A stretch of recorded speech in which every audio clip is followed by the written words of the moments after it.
When I spoke to her, you know why she couldn't sign the disclosures? They were stuck on page 35 of the disclosures. If I wouldn't have spent time with them over the phone, you'd still be emailing. I would probably say one of the biggest things with loans are people not necessarily following instructions that we give them. This is super, super important. I can't preach that enough. So some of the obstacles that we face whenever going through customers' files, and the reason why loans don't close is, I would say the main reason is clients don't disclose everything until right at the end. That's right. So everything else, like 2 months recent bank statements, recent pay stubs, 2020 to 2019 W-2s, yeah, send that all. You know, it's very important that borrowers do turn in documents within like 24 to 48 hours just to keep the process going. So I'm going to send you over, basically what I need to do is I'm going to need to get your approval for loans. It's pretty straightforward. I'm going to send you a checklist today. One of the things you guys have to understand, you're watching this video, us as a lender, as a mortgage company, we care about you guys deeply as our family. We love you guys. Now, the key thing though is that we don't want to have your loan get denied or get dragged out in the process.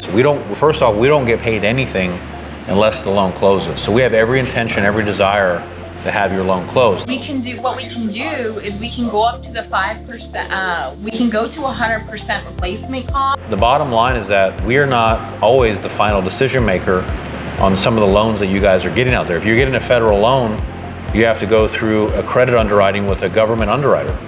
Okay, that's an agency loan by the feds, and they have final decision on your file, not Angelo Christian. I can't do anything if you didn't pay your bills on time, or you didn't pay your student loans on time, or there's a problem with the property that you decided to purchase. One of the biggest aspects that you have to understand in lending is that we're going to ask questions. And in doing so, you know, a lot of times I'll ask for 2 items, we'll get 1. We'll ask for, you know, 3 pay stubs, we'll get a napkin. And I say that jokingly, but you have to understand, unless you're prepared to write a check for the property that you're applying for, you're going to have to work with us or work with the lender. For borrowers to be really consistent. So the last thing you really want are surprises throughout the loan process.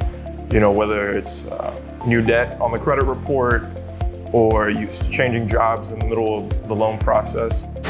This is one of the biggest issues we have with customers, is either that they go MIA or they respond very, very late, which basically drags the whole process out, and you know, the closing date gets extended. Spend a few weeks preparing, get all the documents together, and really know what you want before you start the process. So the best thing that you can do is make sure you have your credit ready, you have your income docs ready, you have all the paperwork that your processor is asking you for, and you get that submitted in a timely manner so your loan doesn't get caught up. If it does get caught up, understand that we are in this together. The number one reason we probably don't close loans, or maybe don't close them on time, is because you motherfuckers don't listen to what I fucking tell you guys.